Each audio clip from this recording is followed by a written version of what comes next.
Hi viewers, welcome to our channel. ప్రస్తుతం మనతో పాటు భరద్వాజ్ గారు సీనియర్ జర్నలిస్ట్ ఉన్నారు. వారితో ఒకసారి మాట్లాడదాం. సార్ నమస్కారం. సార్ నమస్తే సార్, మెగాస్టార్ చిరంజీవి గారి కోసం రెండు నేషనల్ పార్టీలు కొట్టుకుంటున్నాయి సార్. అంటే మనం చూస్తున్నాం రీసెంట్ టైంలో బీజేపీ అండ్ కాంగ్రెస్, ఇక్కడ తెలంగాణలో కాంగ్రెస్ రెండు కూడా చిరంజీవి గారితో సఖ్యతతో ఉంటున్నాయి.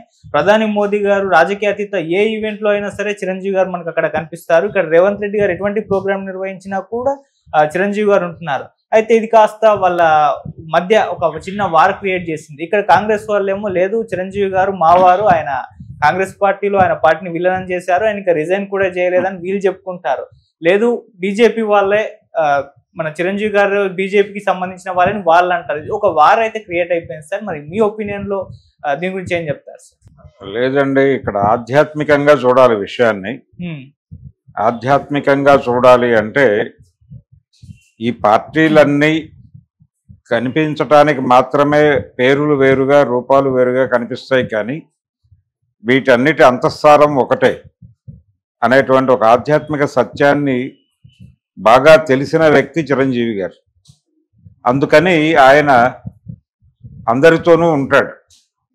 అందులో భాగంగానే ఆయన ఎవరు పిలిచినా వెళ్తున్నాడు. రేవంత్ రెడ్డి గారు పిలిస్తే నిన్న పార్కుకి ఇనాగరేషన్కి వెళ్ళాడు. ఆయన అక్కడ షూటింగ్ చేస్తాను, స్టెప్పులు వేస్తాను, పాటలు పాడతాను అని కూడా చెప్పాడు. ఆయన అలాగే ఆయన ముఖ్యమంత్రి గారిని ఏ లెవెల్లో పొగడాలో ఆ లెవెల్లో పొగిడేశాడు. అయిపోయింది ఆ వేదిక వరకు. ఆ అభిప్రాయాలు, ఆ పొగడ్తలు ఆ వేదికకే పరిమితం అనేది ప్రపంచం అర్థం చేసుకోవాలి.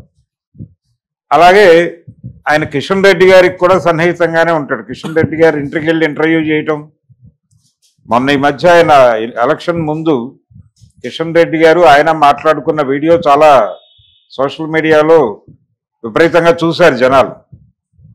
దానిలో ఒక అద్భుతమైన స్టేట్మెంట్ ఇచ్చాడు చిరంజీవి గారు.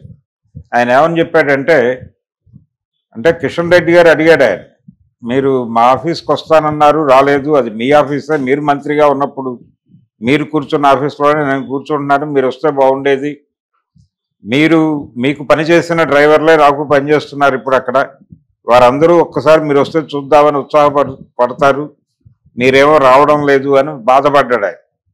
లేదు నెక్స్ట్ వస్తాను నేను, రేపు మళ్ళీ ప్రభుత్వం మీదే ఏర్పడుతుంది కదా అని ఎలక్షన్ కావడానికంటే ముందే చెప్పాడు ఈయన. మీ ప్రభుత్వమే ఏర్పడబోతోంది కాబట్టి ఎన్నికల తర్వాత నేను వస్తాను మీ ఆఫీస్కి అని చెప్పాడు. ఆ చెప్పడం ద్వారా ఆయన కేంద్రంలో ఏర్పడబోయే ప్రభుత్వం ఎన్డీఏ కూటమి ప్రభుత్వమే అని ప్రకటించినట్టే ఓ రకంగా చిరంజీవి. ఆయన కాంగ్రెస్తో విలీనం అయ్యాడు. విలీనం అంటే ప్రజారాజ్యం పార్టీని దానిలో విలీనం చేయడం ద్వారా సభ్యత్వం పొందాడు. ఆ తర్వాత ఆయన రాజకీయ సన్యాసం తీసుకున్నాడు. రాజకీయ సన్యాసం తీసుకున్నప్పుడు ఆటోమేటిక్గా అక్కడ లింక్ తెగిపోతుంది. తెగిపోయినట్టుగానే వ్యవహరిస్తున్నాడు ఆయన. కానీ ఆయనే డైలాగ్ చెప్పుకున్నట్టు ఒక సినిమాలో, నేను రాజకీయాలను వదిలేశాను కానీ అవి నా చుట్టూ తిరుగుతున్నాయి అంటాడు ఆయన. ఆ డైలాగ్ ప్రకారం రాజకీయాలు చిరంజీవిని వదలలేదు. ఆయన కూడా రాజకీయాలని టెక్నికల్గా వదిలేశాడు తప్ప ఆ ఏరియాలో ఉన్నాడు. ఆయన కాంగ్రెస్ మనిషిగా, కాంగ్రెస్ అధికారంలో ఉంది కాబట్టి కాంగ్రెస్ మనిషిగా కనిపిస్తున్నాడు తెలంగాణలో. ఆంధ్రప్రదేశ్లో వెళ్తే ఆయన కూటమి మనిషిగా కనిపిస్తాడు. ఆంధ్రప్రదేశ్లో కూడా కాంగ్రెస్ మనిషిగా కనిపిస్తే అప్పుడు ఆయన మావాడే అని చెప్పి పాడుకోవడానికి కాంగ్రెస్ వాళ్ళకి అవకాశం ఉంటుంది. ఆయన ఇక్కడ తెలంగాణలో కాంగ్రెస్ అధికారంలో ఉంది కాబట్టి ఇక్కడ కాంగ్రెస్ అనుకూలంగా కనిపిస్తున్నాడు, వాళ్ళ వేదికల మీద వినిపిస్తున్నాడు. అలాగే అసలు రేవంత్ రెడ్డి గారి మీదే ఒక ప్రచారం ఉంది, ఆయన ఔటర్ వేరు ఖద్దరు, ఇన్నర్ వేరు కాషాయం అని. సో ఆయనకు కూడా కేంద్ర ప్రభుత్వంతో సన్నిహిత సంబంధాలు కోరుకుంటున్నాడు. అయితే మొన్న ఆయన పద్మ పురస్కారాలకి ఆయన ప్రతిపాదించినటువంటి ఏ ప్రతిపాదనని వాళ్ళు అంగీకరించలేదు, అదొక విషాదం. కానీ ఆయన రియాక్ట్ అవ్వలేదు, దీని మీద అందరూ రియాక్ట్ అయ్యారు. సీఎం గారు మాట్లాడలేదు, గుంబానగా ఉన్నాడు. మేబీ కొంత ఫీల్ అయి ఉండొచ్చు కాగా, కానీ ఆయన ఓపెన్గా ఎక్కడ కూడా కాంట్రడక్ట్ చేస్తూనో ఏదో ఒక ఆరోపణ చేస్తూనో మాట్లాడలేదు. విపరీతమైనటువంటి చాలా అగ్రెసివ్గా బండి సంజయ్ లాంటి వాడు మాట్లాడినా ఈయన రియాక్ట్ కాలేదు. ఆ సంయమనం పాటిస్తున్నాడు ఆయన.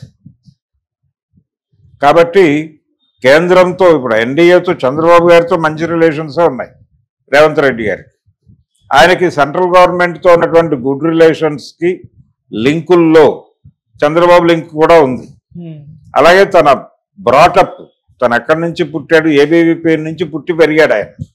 సో రూట్స్లోనూ ఆయనకి కాషాయం ఉంది. అందుకని ఆయనకి అంటే హార్డ్వేర్ కాంగ్రెస్గా కనిపించిన సాఫ్ట్వేర్ కాషాయం ఇలాంటి మాటలు కూడా నడుస్తున్నాయి ఆయన మీద. ఓకే. సో ఒక ఏరియాలో చిరంజీవి గారి పరిస్థితి అదే. ఆయన ఇక్కడ అధికారం ఉంది కాబట్టి కాంగ్రెస్తో ఉంటున్నాడు, కానీ లేకపోతే ఇక్కడ ఏ పార్టీ అధికారంలో ఉంటే ఆ పార్టీకి అనుకూలంగానే ఉంటాడు ఆయన. అక్కడ ఎన్డీఏ కూటమి మనిషి ఆయన. ఒకవేళ ఆంధ్రప్రదేశ్లో కాంగ్రెస్ పార్టీ తన ప్రభావాన్ని చూపించి గెలిస్తే ఆయన కూడా నేను 2014లో నేను ఛాంపియన్షిప్ చేశాను, ఇక్కడ నేను కష్టపడి ఎన్నికల ప్రచారం చేశాను, ఇవన్నీ అప్పుడు మాట్లాడతాడు ఆయన. ఇప్పుడు మాట్లాడు. ఆయన రాజకీయ సన్యాసం తీసుకోవడానికి ఆయన పాల్గొన్నటువంటి చివరి రాజకీయ ఆచరణ ఆంధ్రప్రదేశ్ ఎలక్షన్సే. 2014 ఎన్నికల సందర్భంగా ఆయన కాంగ్రెస్ పార్టీ తరఫున ప్రచారం నిర్వహించాడు.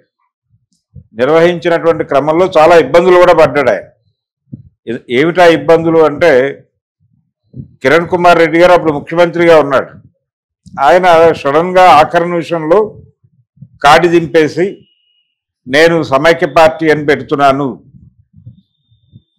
నాకు కాంగ్రెస్కి ఏ సంబంధం లేదన్నాడు అని ఒక విచిత్రమైన ప్రకటన ఇచ్చాడు. దాంతో టోటల్ బాధ్యత చిరంజీవి మీద పడింది. అప్పుడు పడిన తర్వాత ఆయన దాన్ని తనదైన పద్ధతిలో నిర్వహించే ప్రయత్నం చేశాడు.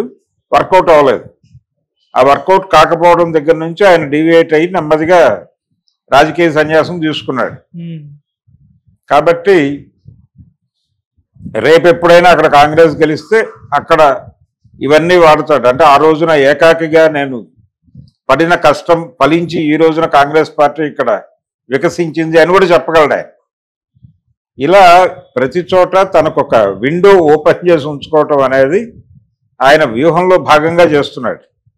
అంతే తప్ప ఎవరితోనూ ఆయన వీళ్ళవాడే అని అనిపించడు. భగవంతుడు కూడా అంతే. ప్రతి భక్తుడికి తనవాడిగా కనిపిస్తాడు, కానీ భక్తుడు భక్తుడే, భగవంతుడు భగవంతుడే. అలా చిరంజీవి గారు కూడా కాంగ్రెస్ వారికి కాంగ్రెస్ వాడిగాను, బీజేపీ వారికి బీజేపీ వాడుగాను, కమ్యూనిస్టులకి కమ్యూనిస్టుగాను కనిపిస్తాడు అంతే. అంతే తప్ప ఆయన కమ్యూనిస్టు కాదు, కాంగ్రెస్ కాదు, బీజేపీ కాదు. ఇలా ఆధ్యాత్మికంగా అర్థం చేసుకోవాల్సినటువంటి వ్యవహారం ఉంది దీనిలో. ఓకే. అక్కడ పవర్ ఉంటే ఆయన ఉంటాడు, పవర్ లేకపోతే ఆయన ఉండడు, అంతర్ధానం అవుతాడు. Okay sir. ఇలా ఆయన ఒక గేమ్ నడుపుతున్నాడు. ఆయన ఏదో గవర్నర్ అయిపోతాడు, లేకపోతే ఇంకేదో అయిపోతాడు, ఆయనకు రాజ్యసభ ఆఫర్ ఉంది, ఇలాంటి రకరకాల చర్చలు జరుగుతున్నాయి. కానీ ఆ ఏరియాలో కూడా ఆయన ఏ రకమైనటువంటి పదవులు తీసుకుంటాడని నేనైతే అనుకోవడం లేదు. ఆయన కాన్షియస్గానే తన కెరియర్ మీదే ఫోకస్,